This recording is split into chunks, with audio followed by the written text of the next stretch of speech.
Please be seated. Veuillez vous asseoir.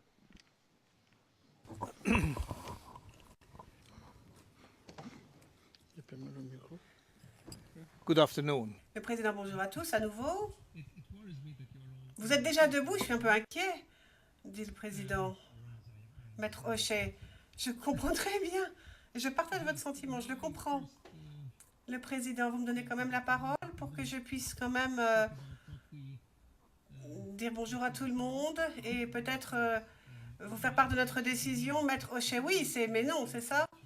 Je ne voudrais surtout pas qu'on rentre dans le débat d'avant le déjeuner, mais je tiens à dire que je suis dans l'obligation quand même d'attirer votre attention sur les sources. Donc, je vais vous citer mes sources, si cela vous sied, mais je ne rentrerai pas dans les détails et je n'argumenterai pas. Mais c'est une source qui traite exactement de sujets qui nous intéressaient tant avant le déjeuner. Donc, si vous me permettez, il s'agit de l'affaire Katanga, décision orale. Enfin, c'est une transcription du 8 février 2010, page 62, ligne 1 et suivante.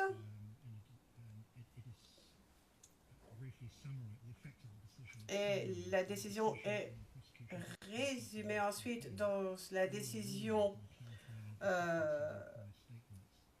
qui a un numéro qui est en date du 11 mars 2010 et donc qui est la demande de l'accusation pour certifier appel d'une décision orale pour clarifier les incohérences dans des déclarations précédentes et l'hostilité partielle. Donc, ce qui est intéressant, c'est le paragraphe 15 en fait, parce que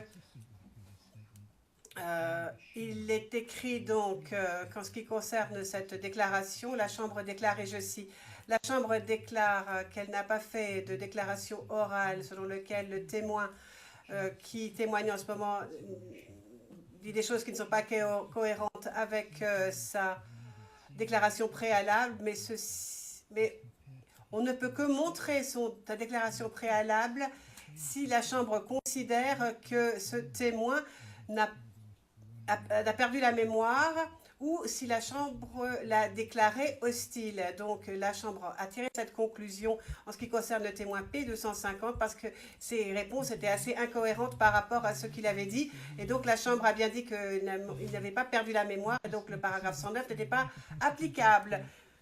Le président, bien, mais de toute façon, merci beaucoup de nous avoir donné cette source. Nous sommes encore en train de délibérer sur ce point entre juges.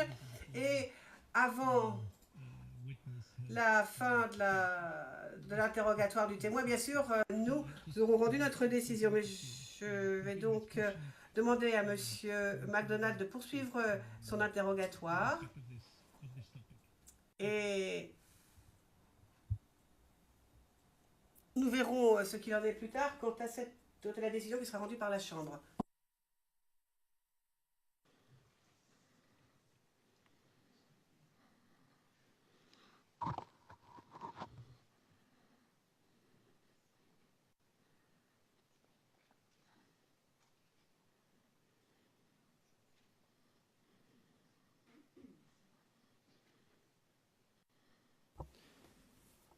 Bonjour, monsieur le témoin. Bonjour, monsieur le procureur.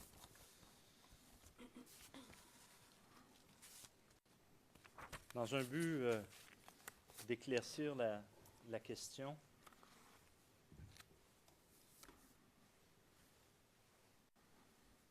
à nouveau,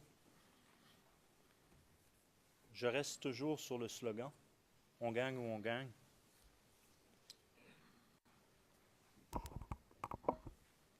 Alors, selon vous, je pose la question, quelle était la signification derrière ce slogan?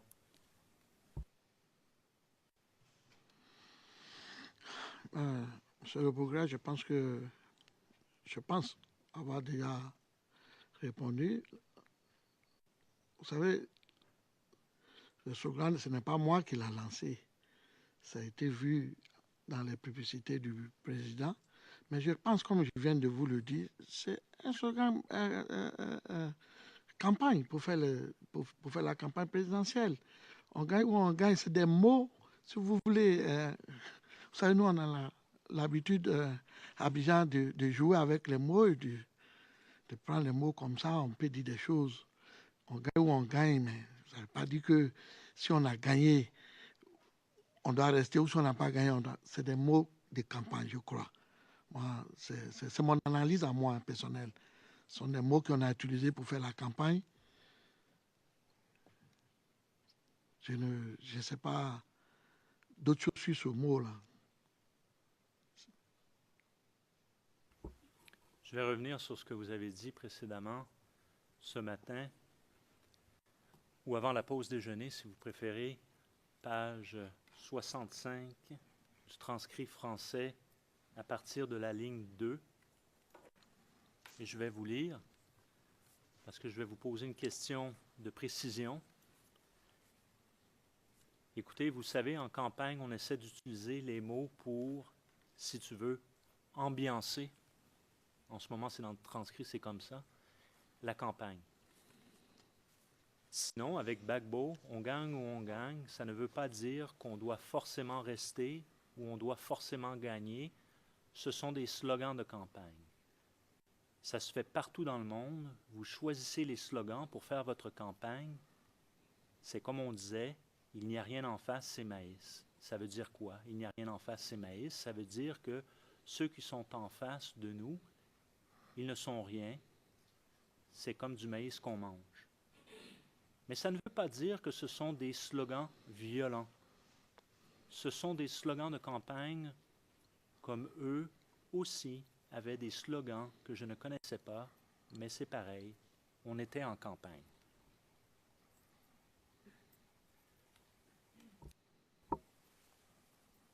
À votre connaissance, comment était interprété, pourquoi vous dites c'est pas, excusez-moi, je vais revenir, pourquoi vous dites que ce n'était pas des slogans violents? Pourquoi prenez-vous la peine de préciser cela? Parce que je pense que ce sont des mots que nous, on utilisait comme vous avez dit tout à l'heure. Ce sont des mots de campagne, c'est des mots de la rue, c'est des mots pour ambiancer. Mais quand je vais tirer votre attention, ce ne sont pas des mots pour exciter à la violence, c'est ce qu'il voulait dire. Parce que nous sommes ici pour des raisons de violence. Je pense, à ma connaissance, c'est pour cela que nous sommes ici.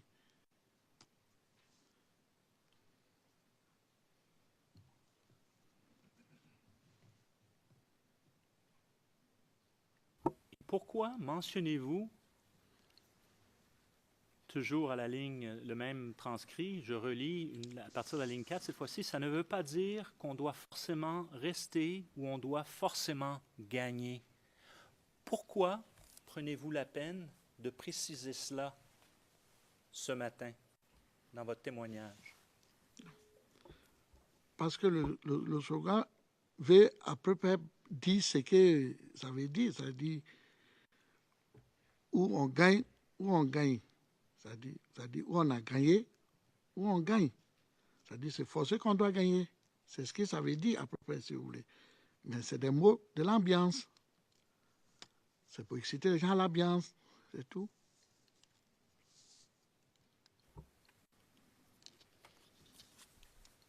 Et à votre connaissance, parce que vous étiez donc un leader, vous dites tout à l'heure de la galaxie patriotique, hein, votre nom est dans la chanson « Il n'y a rien en face, c'est maïs ». Donc vous participez à la campagne, vous êtes l'un des mouvements de la LMP en soutien à M. Gbagbo. Quel est à ce moment-là le message qu'on veut véhiculer avec ce slogan? Lequel? Il n'y a rien en face? On gagne ou on gagne? Bon, monsieur le procureur, moi, je n'ai pas utilisé, de mon côté, je n'ai pas utilisé ce slogan où on gagne ou on ne gagne pas. Moi, dans toutes mes tournées, je n'ai pas utilisé ça. D'autres ont dû utiliser. moi, j'ai beaucoup utilisé la musique. Il n'y a rien en face, c'est le maïs. Parce que pour moi, c'était la musique de l'ambiance et des choses. Ça, c'est l'autre slogan, là, moi, je n'ai jamais utilisé. Mon parti n'a jamais utilisé. Et mon mouvement n'a jamais utilisé. Mais le contraire, moi, j'ai toujours utilisé la chanson des galets.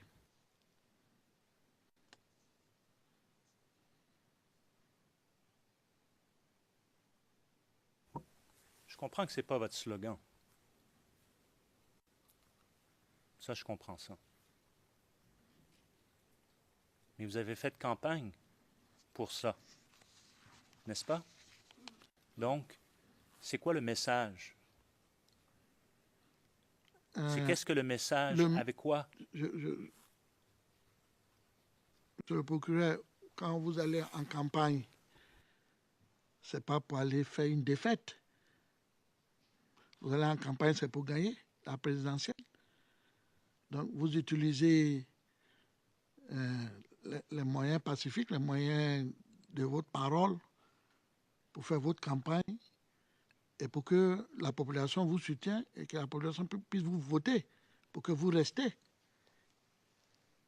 Voilà les slogans qu'on utilisait.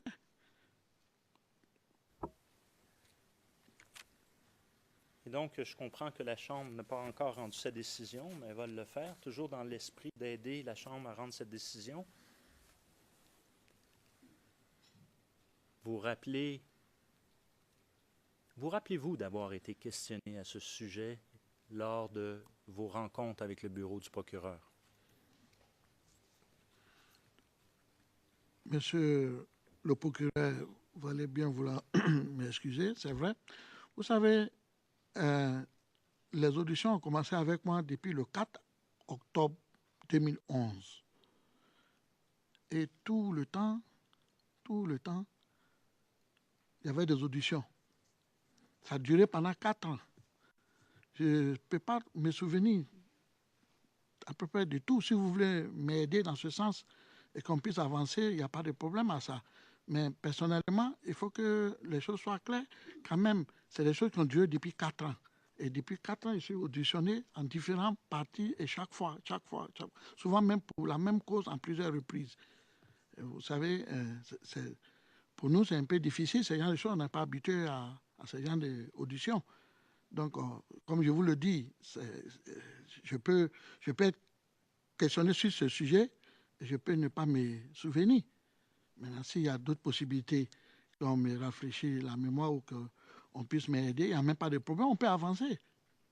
Moi, je suis venu, c'est pour dire ce que je sais et ce qui est la vérité pour l'intérêt de la Côte d'Ivoire, pas pour d'autres choses.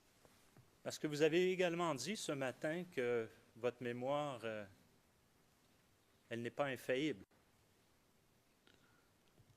Oui, mais... Lorsqu'on parlait des dates, oui. Vous avez dit que ça ne se limitait pas seulement juste aux dates.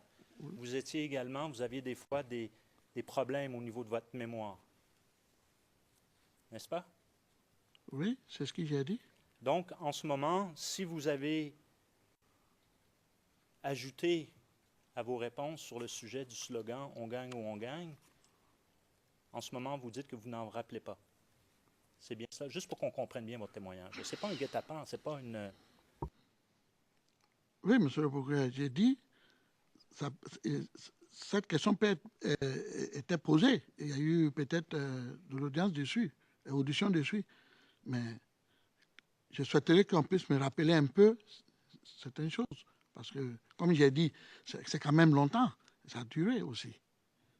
Et vous savez, nous, tous les jours, on est dans d'autres activités, on fait d'autres choses.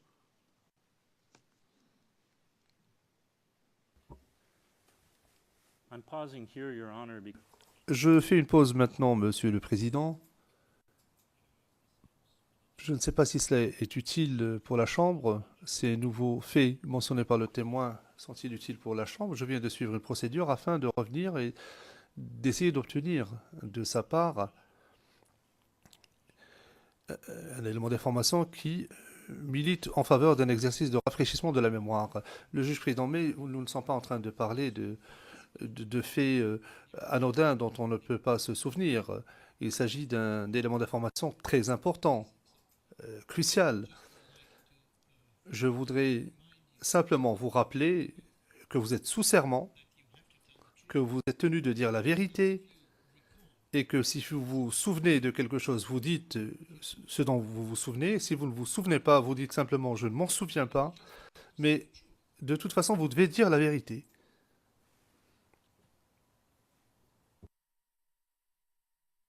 Je suis tout à fait conscient de ce que j'ai dit.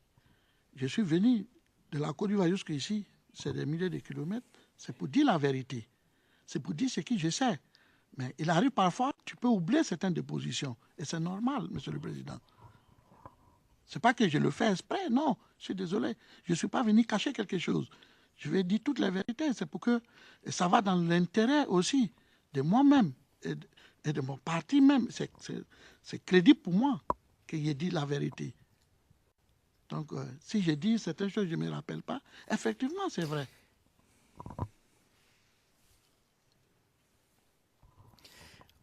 Mr. Prosecutor, Le juge président, monsieur le procureur, comme je l'ai dit d'emblée, j'aimerais que vous poursuiviez sur un autre sujet ou sur celui-ci, celui du slogan.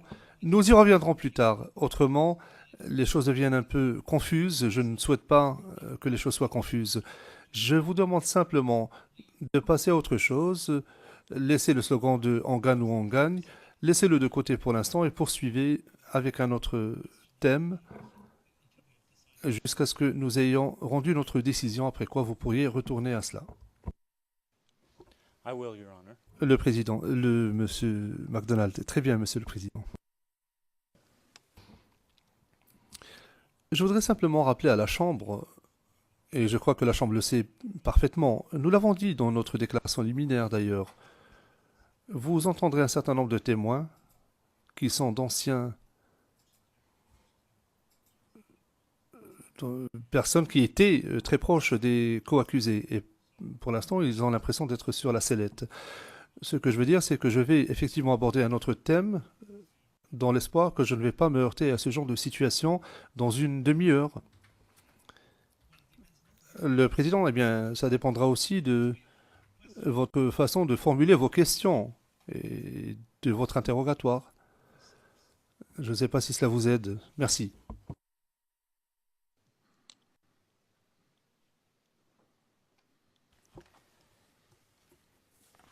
Monsieur le témoin, vous avez mentionné, avant la pause déjeuner, on a parlé du financement par la DNC, la Direction nationale de campagne. Et vous avez mentionné que vous n'avez pas été financé par la direction de campagne. N'est-ce pas? Oui, monsieur le procureur, il est bien confirmé et je le confirme encore que je n'ai jamais été financé par la direction de campagne pour faire la campagne. Avez-vous été financé par d'autres voies, à quelque moment que ce soit, suite à la création de la NACIP jusqu'à l'arrestation de M. Gbagbo le 11 avril 2011?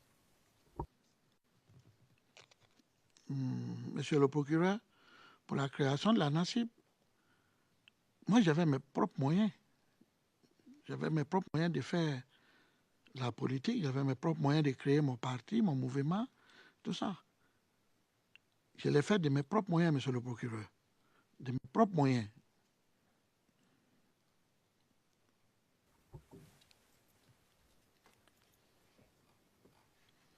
Alors, écoutez, on va revenir à ce que vous avez dit ce matin. On va trouver le passage. Et je vais vous citer exactement ce qu'il en est de vos paroles. Mais je vais continuer. Revenons à la galaxie patriotique. Car avant de nous quitter, vous avez mentionné la galaxie patriotique. L'existence. C'était quoi ça, la galaxie patriotique?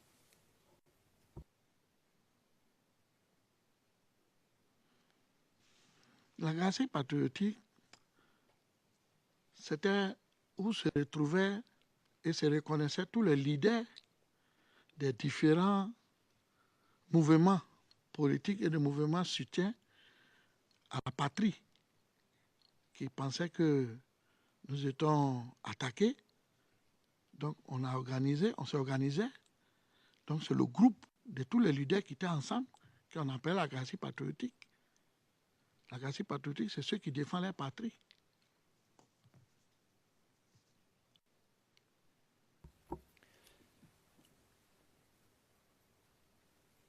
Donc, c'est ceux qui, vous dites, défendaient la patrie. Oui. Quand est-ce qu'elle a pris naissance ou elle a pris forme, cette galaxie patriotique?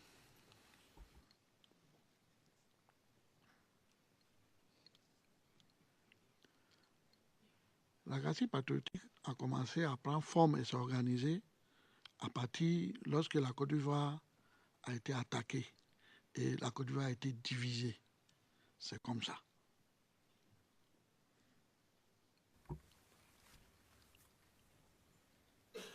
Combien, donc, de groupes la composaient, la galaxie patriotique? Je ne peux pas te donner les chiffres exacts, mais on était beaucoup trop nombreux qui faisaient la Gracie patriotique. Vous rappelez-vous combien approximativement? Monsieur le procureur, je ne peux pas vous donner les chiffres exacts. Mais on était nombreux. Écoutez, monsieur le témoin, je comprends que vous ne pouvez pas nous donner de chiffres exacts, mais vous pouvez aussi nous donner des approximations sans avoir peur de vous tromper ou avoir peur, parce que vous avez mentionné dans votre témoignage ce matin qu'on vous avait lu les droits, sans avoir crainte. On a droit à l'erreur aussi lorsqu'on témoigne. Bien sûr, monsieur le procureur, mais il faut que les choses soient claires. Je l'ai déjà dit, j'ai dit ça devant le président, devant vous, que je ne suis pas venu ici pour faire de l'amusement. Je suis venu dire ce que je sais. Et comme je vous le dis, peut-être, bon, si tu veux, je peux te donner des chiffres. Peut-être on était 100, ou on était 50, ou on était 150. Ben, parce que quand je te parle de la Gracie patriotique, je ne te parle pas de tous les patriotes de la Côte d'Ivoire. Je te parle des leaders qui avaient les différents groupes qui étaient réunis dans l'ensemble de la Gracie patriotique, qui faisaient la Gracie patriotique. Là, vous pouvez partir à partir de 100, 150, 200, je crois, à ma connaissance. Vous rappelez-vous justement avoir été questionné également dans votre premier entretien avec le bureau du procureur et les chiffres que vous aviez mentionnés à ce moment-là? Oui, c'est ça. Je crois qu'on m'a même demandé le nom de certains leaders de la Gracie patriotique, où j'ai donné la liste. Vous avez la liste? Je crois bien. Alors, ma question, je vais la répéter. Vous rappelez-vous d'avoir été questionné sur le chiffre ou le nombre que vous aviez donné, de groupes qui faisaient partie de la galaxie patriotique? Vous rappelez-vous d'avoir donné un nombre dans votre déclaration, la première? C'est ce que j'ai dit. J'ai dit, je me rappelle que j'ai été questionné sur ça. Et qu'on m'a même demandé de donner le nom. Je crois qu'on a donné le nom, on a fait une liste. Mais le nombre, je ne me souviens pas, c'est combien. Donc, vous ne vous rappelez pas du nombre que vous avez donné au bureau du procureur au mois d'octobre 2011? Non. Mais je sais qu'on a fait une liste.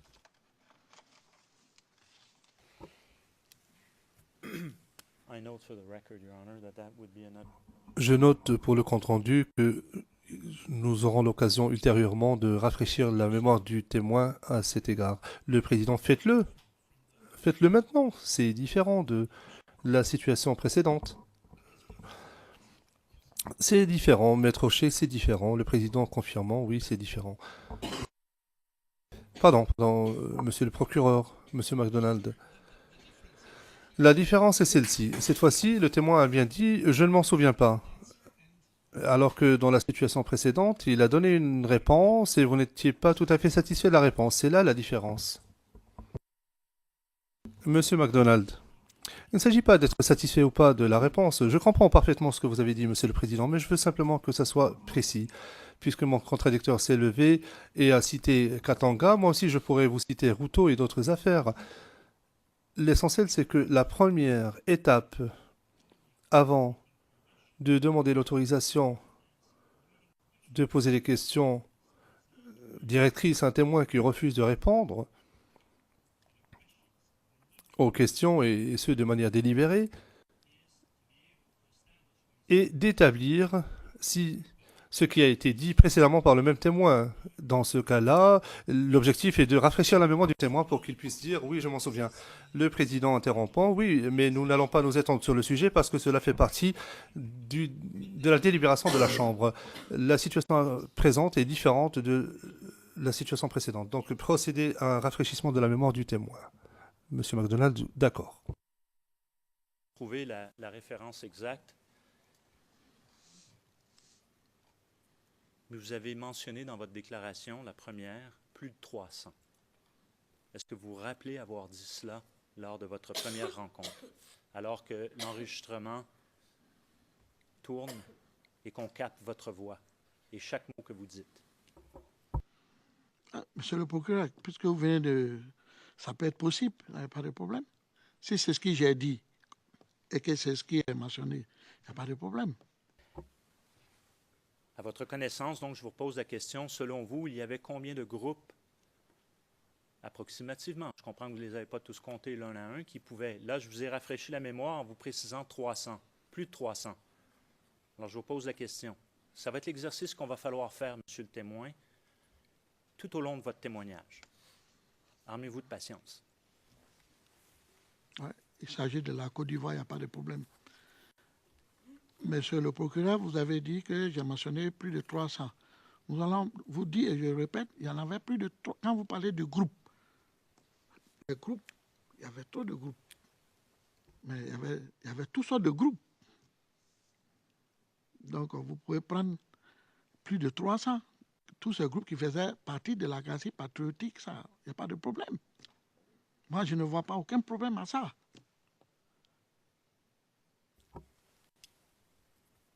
Est-ce qu'il y avait un groupe qui était plus important qu'un autre au sein de cette galaxie patriotique?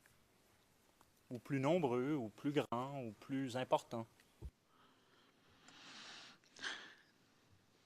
Bien sûr, monsieur le procureur. Bien sûr. Il y avait plusieurs groupes importants. Vous avez le groupe de COGEP qui était très, très, très important, qui avait beaucoup de sympathisants, qui avait beaucoup de membres, et beaucoup qui soutenaient, qui étaient de la COGEP. Il y avait aussi le groupe de la jeunesse du FPI. Il y avait le groupe de la jeunesse de la NACIP. Il y avait plusieurs. Mais le groupe le plus important, c'est ça de COGEP.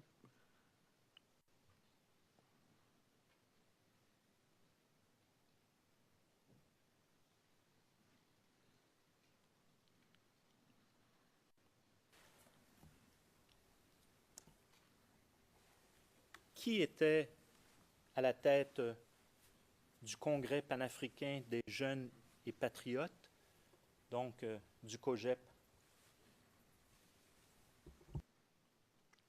C'est le ministre Blé Goudéchal. Vous dites le ministre. Quand est-il devenu ministre? Il est devenu ministre après les élections, quand le président Gbagbo a fait son gouvernement, l'a nommé ministre de la Jeunesse.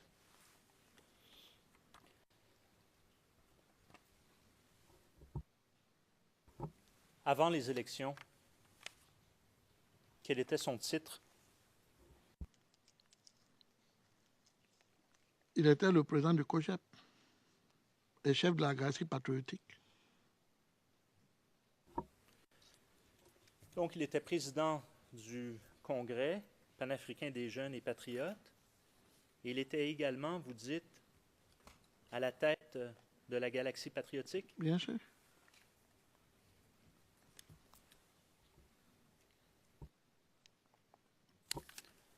Just for the record, the number... Au fin du compte rendu, je précise que ceci peut-être se retrouve à la transcription portant la référence 30 0014-0622, page 0630 à 0631, et plus précisément aux lignes 288 à 294. À ce moment-là, au sein de la galaxie patriotique. Pour moi,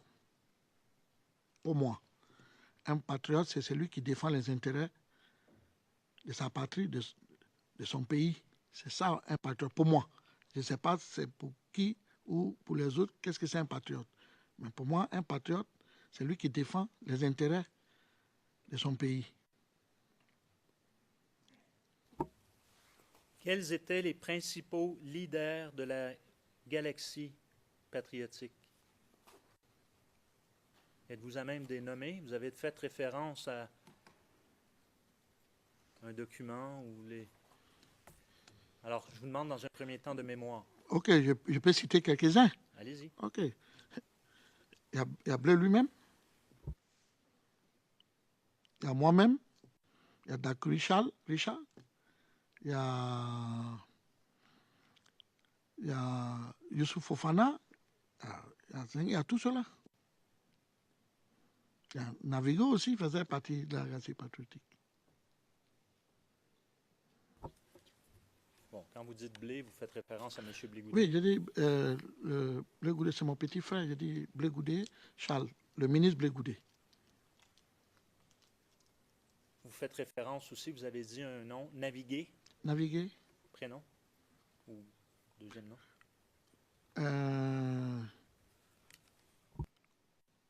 Ça s'appelle Naviguer Konaté, quelque chose comme ça. Donc le même qui faisait partie de la DNC. Oui. Plus tard. Oui. Comme on a vu sur un document. C'est ça. Ce matin. Est-ce qu'il y a d'autres personnes dont vous vous rappelez? Il y a Ano Castro. Hanoï Castro? Oui. Il faisait partie de la galaxie patriotique. Il y en a plusieurs. Je ne me souviens pas des noms. Mais vous avez la liste. Quand vous dites « nous avons la liste », vous faites référence à quoi?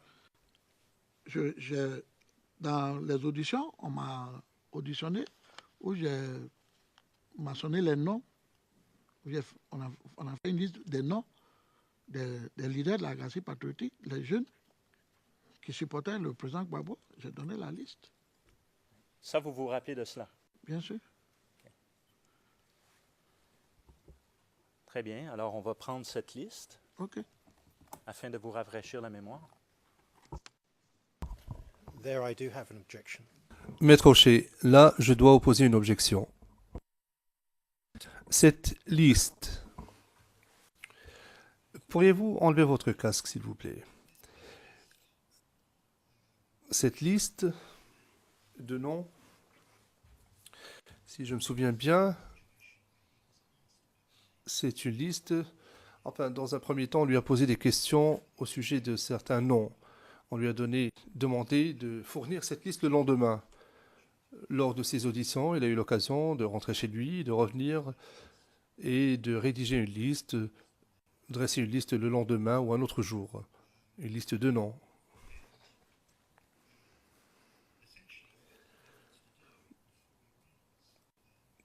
Alors essentiellement, ce qu'il doit faire devant vous, c'est réécrire cette liste, dresser cette liste de nouveau. C'est une liste qu'il a pu préparer en consultant éventuellement d'autres personnes. Et ce qu'il dit au sujet de ces noms est très important. Car il dit que cela fait référence à des personnes impliquées dans les actes de violence. Donc, si vous autorisez M. MacDonald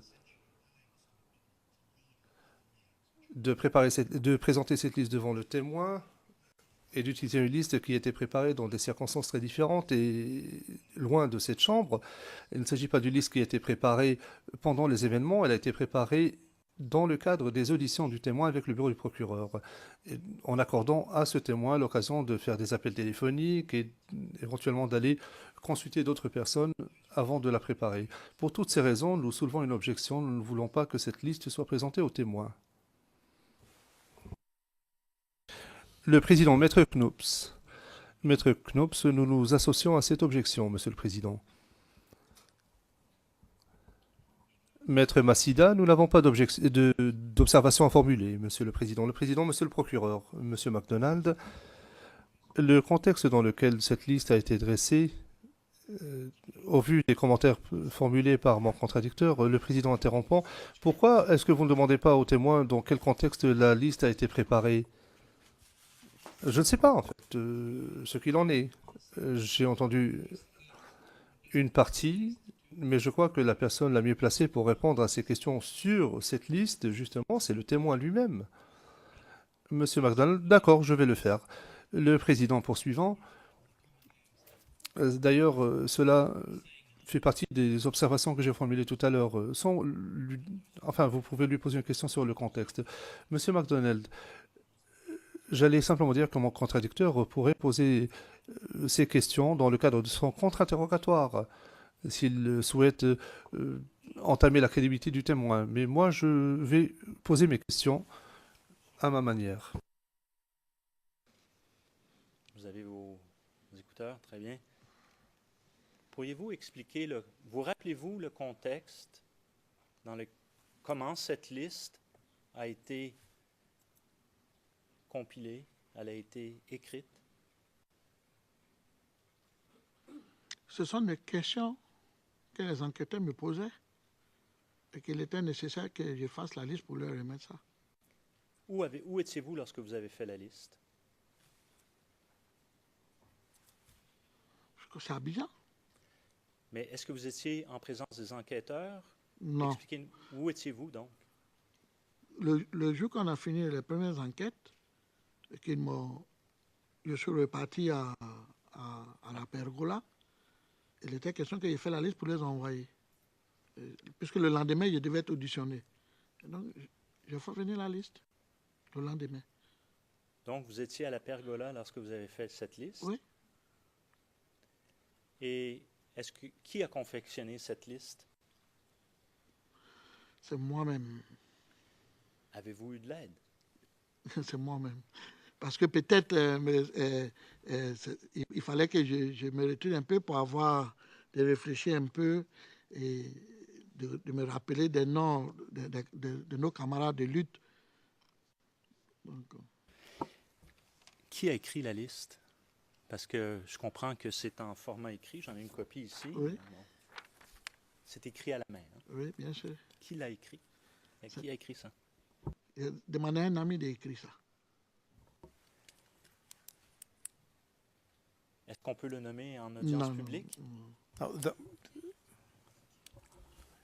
Alors, à ce moment-là, est-ce qu'on peut le nommer à huis clos partiel? Mais à quoi ça va servir puisqu'il ne savait même pas de quoi il s'agissait? Je crois que ça aiderait beaucoup la Chambre. Non. Je ne pense pas. Well, the chamber does believe. Le président, la Chambre en est convaincue, monsieur le témoin. Je pense que vous devez savoir qui est la personne qui vous a été aidée à établir cette liste. Et je le répète, de mettre cette liste par écrit, bien sûr. Le procureur a dit que ce nom pouvait être prononcé à huis clos partiel, bien sûr, donc personne à l'extérieur de la salle n'entendra ce nom. Si vous pensez qu'il nous faut un huis clos partiel pour cela, dites-le. Bien, que l'on passe à un huis clos partiel. Je n'entends plus bien, même. Je ne sais pas.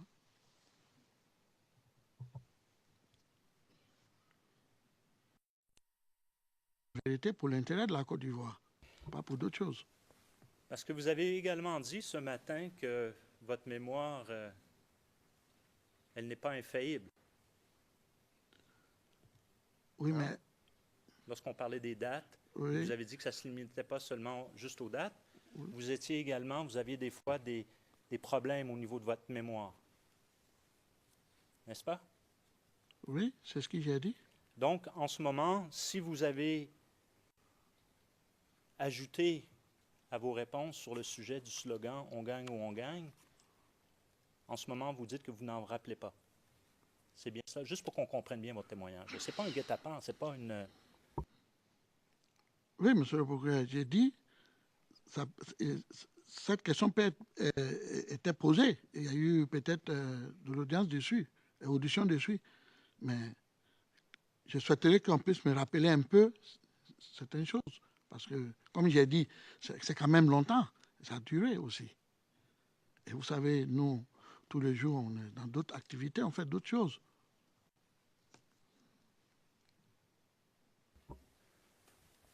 I'm pausing here, Your Honor, because... Je fais une pause maintenant, Monsieur le Président. Je ne sais pas si cela est utile pour la Chambre. Ces nouveaux faits mentionnés par le témoin sont-ils utiles pour la Chambre? Je viens de suivre une procédure afin de revenir et d'essayer d'obtenir de sa part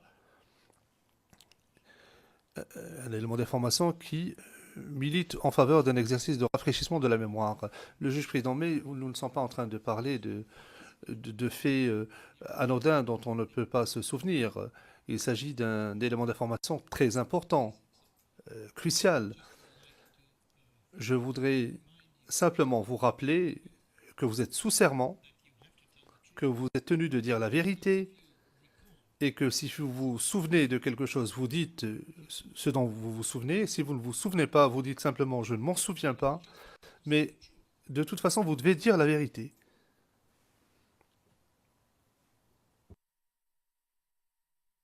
Je suis tout à fait conscient de ce que j'ai dit. Je suis venu de la Côte d'Ivoire jusqu'ici, c'est des milliers de kilomètres, c'est pour dire la vérité. C'est pour dire ce que je sais. Mais il arrive parfois, tu peux oublier certaines dépositions. Et c'est normal, Monsieur le Président. Ce n'est pas que je le fais exprès, non, je suis désolé. Je ne suis pas venu cacher quelque chose. Je vais dire toute la vérité. C'est pour que ça va dans l'intérêt aussi de moi-même et de mon parti même. C'est crédible pour moi que j'ai dit la vérité. Donc, si j'ai dit certaines choses, je ne me rappelle pas, effectivement, c'est vrai.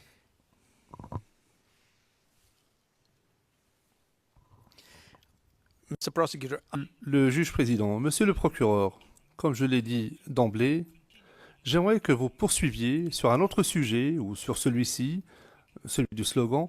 Nous y reviendrons plus tard. Autrement, les choses deviennent un peu confuses. Je ne souhaite pas que les choses soient confuses. Je vous demande simplement de passer à autre chose. Laissez le slogan de « on gagne ou on gagne ». Laissez-le de côté pour l'instant et poursuivez avec un autre thème jusqu'à ce que nous ayons rendu notre décision, après quoi vous pourriez retourner à cela. I will, Your Honor. Le président, monsieur MacDonald. Très bien, monsieur le président. Je voudrais simplement rappeler à la Chambre, et je crois que la Chambre le sait parfaitement, nous l'avons dit dans notre déclaration liminaire d'ailleurs, vous entendrez un certain nombre de témoins qui sont d'anciens personnes qui étaient très proches des co-accusés. Et pour l'instant, ils ont l'impression d'être sur la sellette. Ce que je veux dire, c'est que je vais effectivement aborder un autre thème dans l'espoir que je ne vais pas me heurter à ce genre de situation dans une demi-heure. Le président, eh bien, ça dépendra aussi de votre façon de formuler vos questions et de votre interrogatoire. Je ne sais pas si cela vous aide. Merci.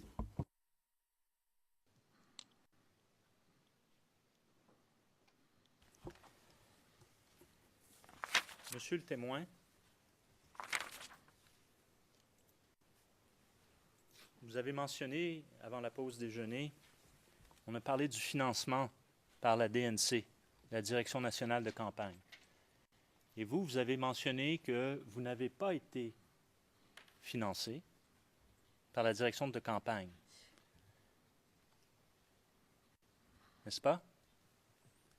Oui, monsieur le procureur, il est bien confirmé et je le confirme encore que je n'ai jamais été financé par la direction de campagne pour faire la campagne. Avez-vous été financé par d'autres voies, à quelque moment que ce soit, suite à la création de la NACIP jusqu'à l'arrestation de M. Gbagbo le 11 avril 2011? Monsieur le procureur, pour la création de la NACIP. Moi, j'avais mes propres moyens. J'avais mes propres moyens de faire la politique, j'avais mes propres moyens de créer mon parti, mon mouvement, tout ça. Je l'ai fait de mes propres moyens, monsieur le procureur. De mes propres moyens.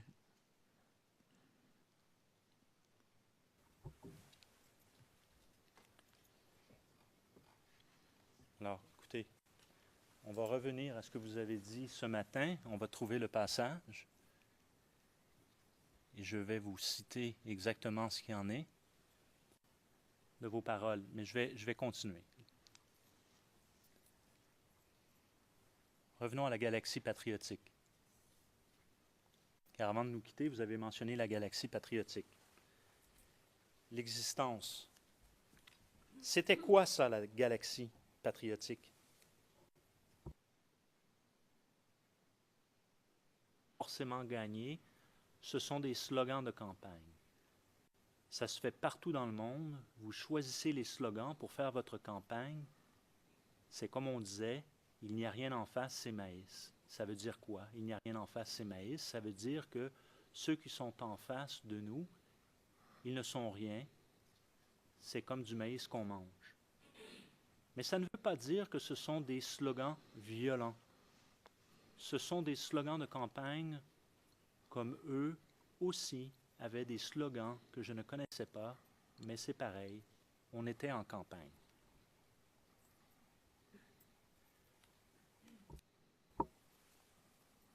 À votre connaissance, comment était interprété, pourquoi vous dites c'est pas, excusez-moi, je vais revenir, pourquoi vous dites que ce n'était pas des slogans violents? Pourquoi prenez-vous la peine de préciser cela? Parce que je pense que ce sont des mots que nous, on utilisait comme vous avez dit tout à l'heure. Ce sont des mots de campagne, c'est des mots de la rue, c'est des mots pour ambiancer. Mais quand je vais tirer votre attention, ce ne sont pas des mots pour exciter à la violence, c'est ce qu'il voulait dire. Parce que nous sommes ici pour des raisons de violence. Je pense, à ma connaissance, c'est pour cela que nous sommes ici.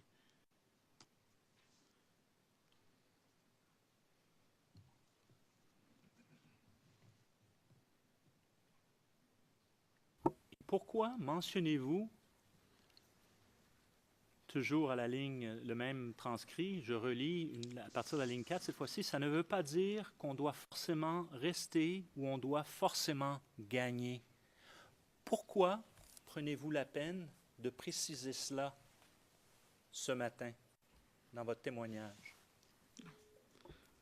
Parce que le slogan veut à peu près dire ce que ça veut dire. Ça dit où on gagne, où on gagne. Ça dit où on a gagné, où on gagne. Ça dit c'est forcé qu'on doit gagner. C'est ce que ça veut dire à peu près, si vous voulez. Mais c'est des mots de l'ambiance. C'est pour exciter les gens à l'ambiance, c'est tout.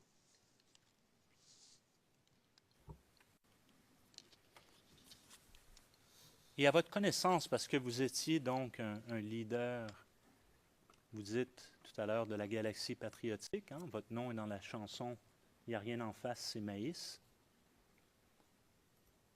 Donc vous participez à la campagne, vous êtes l'un des mouvements de la LMP en soutien à M. Gbagbo. Quel est à ce moment-là le message qu'on veut véhiculer avec ce slogan? Lequel? Il n'y a rien en face? On gagne ou on gagne? Bon, monsieur le procureur, moi, je n'ai pas utilisé, de mon côté, je n'ai pas utilisé ce slogan où on gagne ou on ne gagne pas. Moi, dans toutes mes tournées, je n'ai pas utilisé ça. D'autres ont dû utiliser. Moi, j'ai beaucoup utilisé la musique Il n'y a rien en face, c'est le maïs. Parce que pour moi, c'était la musique de l'ambiance et des choses. Ça, c'est l'autre slogan, là, moi, je n'ai jamais utilisé. Mon parti n'a jamais utilisé. Et mon mouvement n'a jamais utilisé. Mais le contraire, moi, j'ai toujours utilisé la chanson des galets.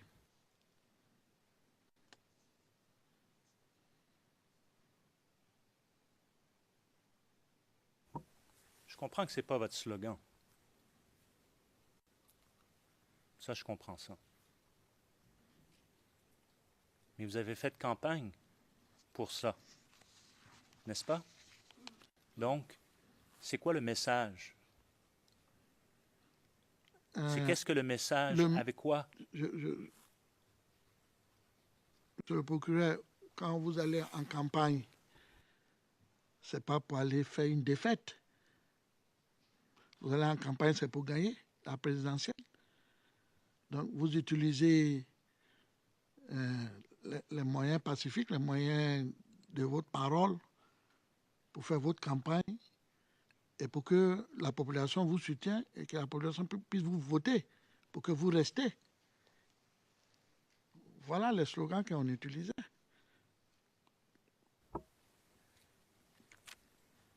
Et donc, je comprends que la Chambre n'a pas encore rendu sa décision, mais elle va le faire, toujours dans l'esprit d'aider la Chambre à rendre cette décision. Vous rappelez-vous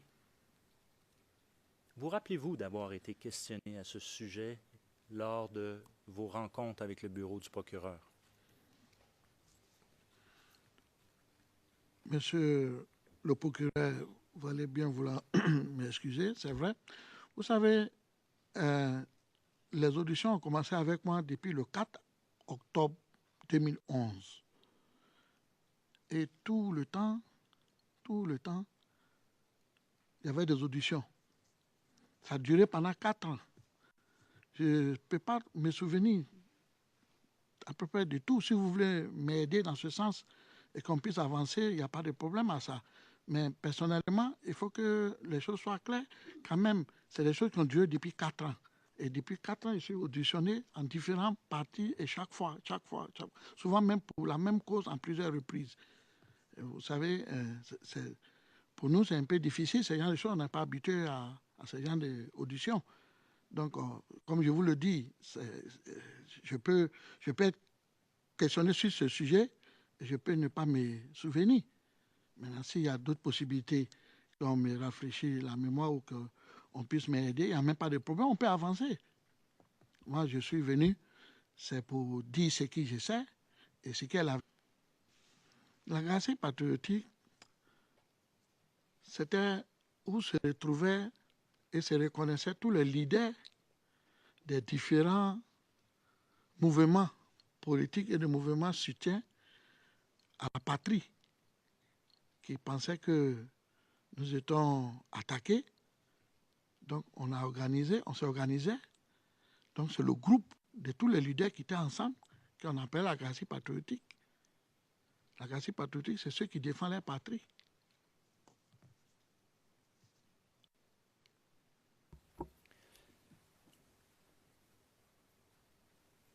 Donc, c'est ceux qui, vous dites, défendaient la patrie.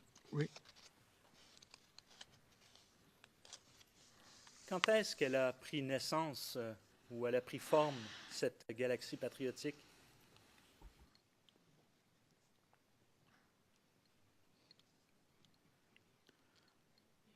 La Garantie patriotique a commencé à prendre forme et s'organiser à partir lorsque la Côte d'Ivoire a été attaquée et la Côte d'Ivoire a été divisée.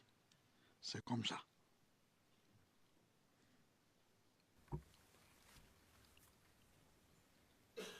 Combien, donc, de groupes la composaient, la galaxie patriotique? Je ne peux pas te donner les chiffres exacts, mais on était beaucoup trop nombreux qui faisaient la Garantie patriotique. Vous rappelez-vous combien approximativement? Monsieur le procureur, je ne peux pas vous donner les chiffres exacts, mais on était nombreux. Écoutez, monsieur le témoin, je comprends que vous ne pouvez pas nous donner de chiffres exacts, mais vous pouvez aussi nous donner des approximations sans avoir peur de vous tromper ou avoir peur, parce que vous avez mentionné dans votre témoignage ce matin qu'on vous avait lu les droits, sans avoir crainte. On a droit à l'erreur aussi lorsqu'on témoigne. Bien sûr, monsieur le procureur, mais il faut que les choses soient claires. Je l'ai déjà dit, j'ai dit ça devant le président, devant vous, que je ne suis pas venu ici pour faire de l'amusement. Je suis venu dire ce que je sais. Et comme je vous le dis, peut-être, bon, si tu veux, je peux te donner des chiffres. Peut-être on était 100, ou on était 50, ou on était 150. Ben, parce que quand je te parle de la garantie patriotique, je ne te parle pas de tous les patriotes de la Côte d'Ivoire. Je te parle des leaders qui avaient les différents groupes qui étaient réunis dans l'ensemble de la garantie patriotique, qui faisaient la garantie patriotique. Là, vous pouvez partir à partir de 100, 150, 200, je crois, à mon connaissance. Vous rappelez-vous justement avoir été questionné également dans votre premier entretien avec le bureau du procureur et les chiffres que vous aviez mentionnés à ce moment-là? Oui, je sais. Je crois qu'on m'a même demandé le nom de certains leaders de la garantie patriotique, où j'ai donné la liste. Vous avez la liste? Je crois bien.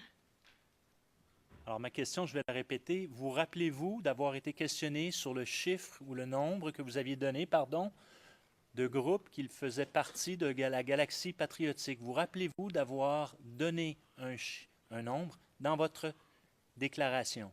La première. C'est ce que j'ai dit. J'ai dit, je me rappelle que j'ai été questionné sur ça. Et qu'on m'a même demandé de donner le nom. Je crois qu'on a donné le nom, on a fait une liste. Mais le nombre, je ne me souviens pas, c'est combien. Donc, vous ne vous rappelez pas du nombre que vous avez donné au bureau du procureur au mois d'octobre 2011? Non. Mais je sais qu'on a fait une liste.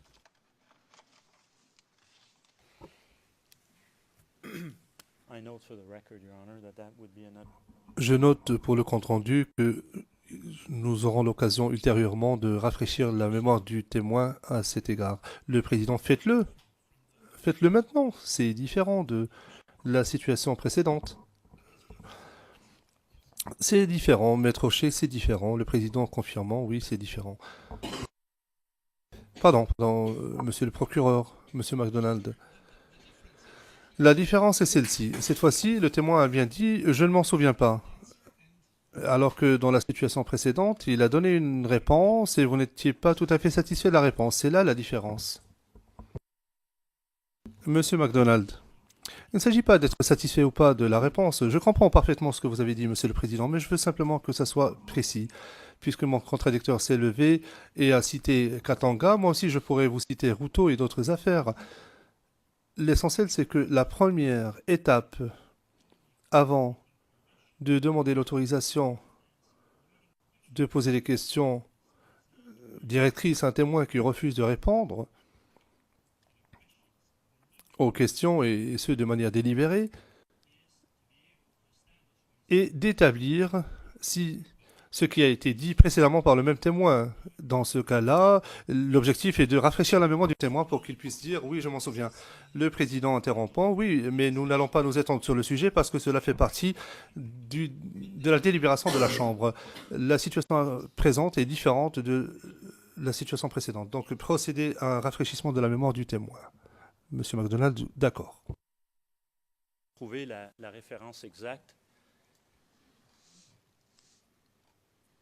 Vous avez mentionné dans votre déclaration, la première, plus de 300. Est-ce que vous vous rappelez avoir dit cela lors de votre première rencontre, alors que l'enregistrement tourne et qu'on capte votre voix et chaque mot que vous dites? Monsieur le procureur, puisque vous venez de... Ça peut être possible, il n'y a pas de problème. Si c'est ce que j'ai dit et que c'est ce qui est mentionné, il n'y a pas de problème. À votre connaissance, donc, je vous pose la question, selon vous, il y avait combien de groupes?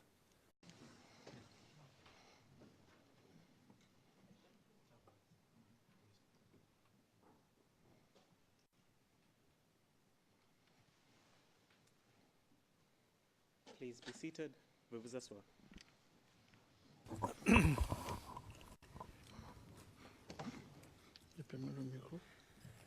Good afternoon. Le président, bonjour à tous, à nouveau. Vous êtes déjà debout, je suis un peu inquiet, dit le président. Maître Hochet, je comprends très bien. Je partage votre sentiment, je le comprends. Le président, vous me donnez quand même la parole pour que je puisse quand même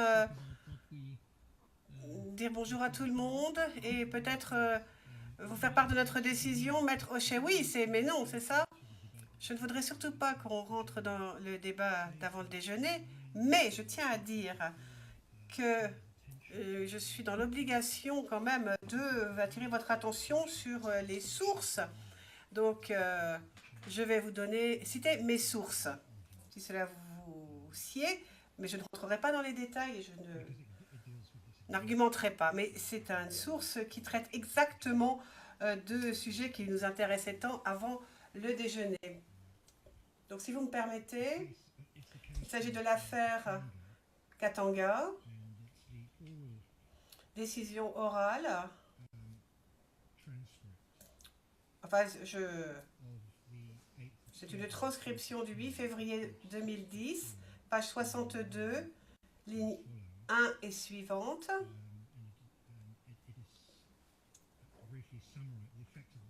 Et la décision est résumée ensuite dans la décision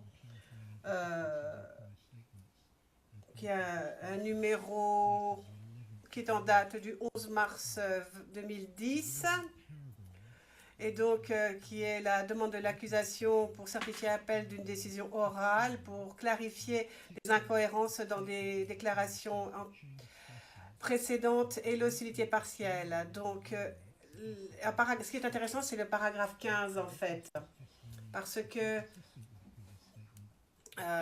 il est écrit donc qu'en ce qui concerne cette déclaration, la Chambre déclare, et je cite, la Chambre déclare qu'elle n'a pas fait de déclaration orale selon laquelle le témoin qui témoigne en ce moment dit des choses qui ne sont pas cohérentes avec sa déclaration préalable, mais on ne peut que montrer sa déclaration préalable si la Chambre considère que ce témoin a perdu la mémoire ou si la Chambre l'a déclaré hostile. Donc, la Chambre a tiré cette conclusion en ce qui concerne le témoin P250 parce que ses réponses étaient assez incohérentes par rapport à ce qu'il avait dit. Et donc, la Chambre a bien dit qu'il n'avait pas perdu la mémoire et donc le paragraphe 109 n'était pas applicable. Le président, bien, mais de toute façon, merci beaucoup de nous avoir donné cette source. Nous sommes encore en train de délibérer sur ce point entre juges. Et avant la fin de l'interrogatoire du témoin, bien sûr, nous aurons rendu notre décision. Mais je vais donc demander à M. McDonald de poursuivre son interrogatoire. Et nous verrons ce qu'il en est plus tard quant à la décision qui sera rendue par la Chambre.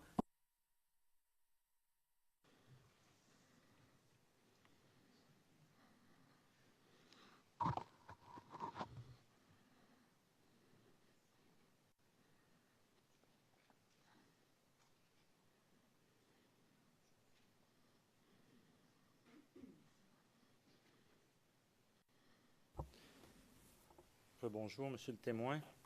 Bonjour, monsieur le procureur.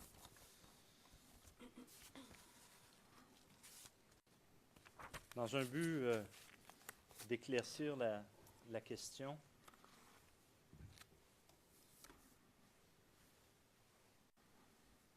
à nouveau, je reste toujours sur le slogan « On gagne ou on gagne ».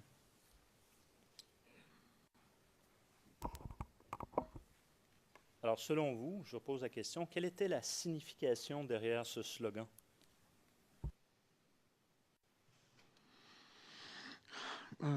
Monsieur le procureur, je pense avoir déjà répondu.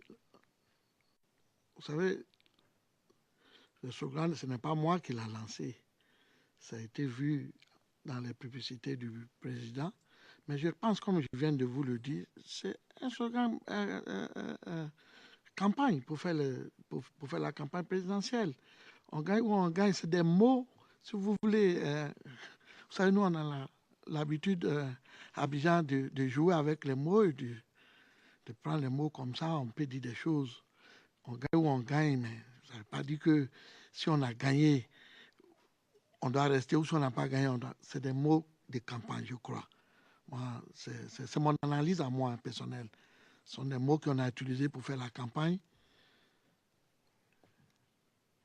Je ne sais pas d'autres choses sur ce mot-là. Je vais revenir sur ce que vous avez dit précédemment ce matin, ou avant la pause déjeuner, si vous préférez, page 65 du transcrit français à partir de la ligne 2. Et je vais vous lire, parce que je vais vous poser une question de précision. Écoutez, vous savez, en campagne, on essaie d'utiliser les mots pour, si tu veux, ambiancer. En ce moment, c'est dans le transcrit, c'est comme ça, la campagne. Sinon, avec Gbagbo, on gagne ou on gagne, ça ne veut pas dire qu'on doit forcément rester ou on doit approximativement. Je comprends que vous ne les avez pas tous comptés l'un à un, qui pouvaient. Là, je vous ai rafraîchi la mémoire en vous précisant 300, plus de 300. Alors, je vous pose la question. Ça va être l'exercice qu'on va falloir faire, monsieur le témoin, tout au long de votre témoignage. Armez-vous de patience. Ouais, il s'agit de la Côte d'Ivoire, il n'y a pas de problème. Monsieur le procureur, vous avez dit que j'ai mentionné plus de 300. Nous allons vous dire, et je répète, il y en avait plus de 300. Quand vous parlez de groupes, les groupes, il y avait trop de groupes. Mais il y avait toutes sortes de groupes. Donc, vous pouvez prendre plus de 300. Tous ces groupes qui faisaient partie de la Galaxie patriotique, ça, il n'y a pas de problème. Moi, je ne vois pas aucun problème à ça.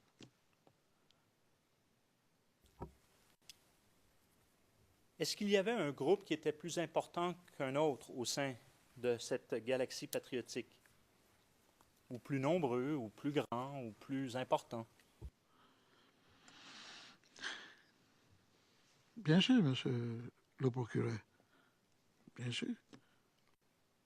Il y avait plusieurs groupes importants. Vous avez le groupe de COGEP qui était très, très, très important, qui avait beaucoup de sympathisants, qui avait beaucoup de membres, et beaucoup qui soutenaient, qui étaient de la COGEP. Il y avait aussi le groupe de la jeunesse du FPI. Il y avait le groupe de la jeunesse de la NACIP. Il y avait plusieurs. Mais le groupe le plus important, c'est ça de COGEP.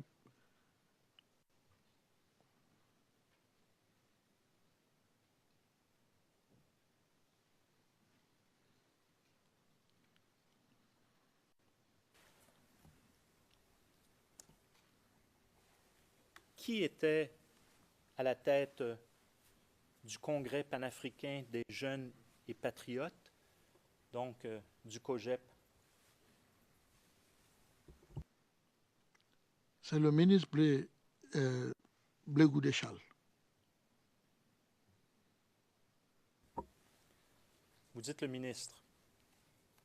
Quand est-il devenu ministre?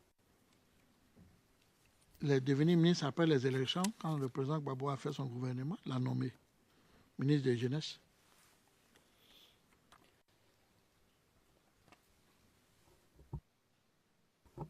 Avant les élections, quel était son titre? Il était le président du COGEP et chef de la Galaxie patriotique. Donc, il était président du Congrès panafricain des jeunes et patriotes. Et il était également, vous dites, à la tête de la Galaxie patriotique? Bien sûr.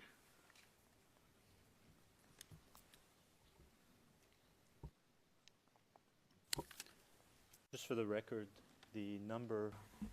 Au fin du compte rendu, je précise que ceci peut-être se retrouve à la transcription portant la référence 0014-0622, page 0630 à 0631,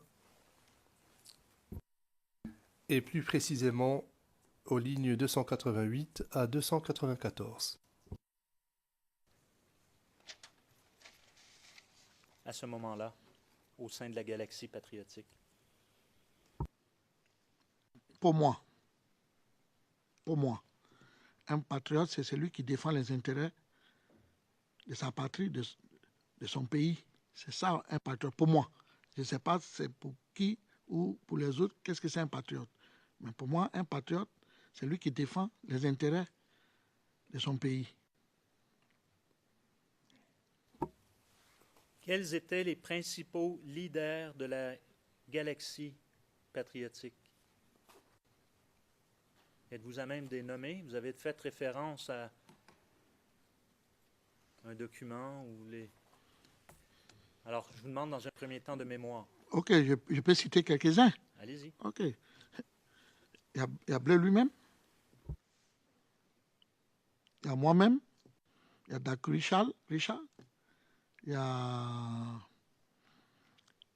a Youssouf Fofana. Il y a tout cela.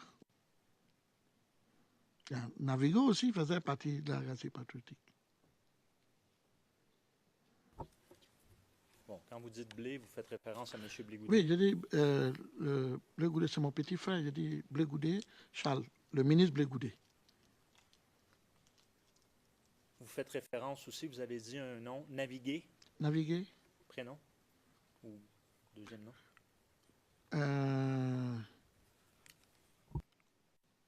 Ça s'appelle Naviguer Konaté, quelque chose comme ça. Donc le même qui faisait partie de la DNC. Oui. Plus tard. Oui. Comme on a vu sur un document. C'est ça. Ce matin. Est-ce qu'il y a d'autres personnes dont vous vous rappelez? Il y a Ano Castro. Hanoï Castro? Oui. Il faisait partie de la galaxie patriotique. Il y en a plusieurs. Je ne me souviens pas des noms. Mais vous avez la liste. Quand vous dites « nous avons la liste », vous faites référence à quoi? Dans les auditions, on m'a auditionné, où j'ai mentionné les noms. On a fait une liste des noms des leaders de la galaxie patriotique, les jeunes qui supportaient le président Gbagbo. J'ai donné la liste. Ça, vous vous rappelez de cela? Bien sûr. Très bien. Alors, on va prendre cette liste. OK. Afin de vous rafraîchir la mémoire. There I do have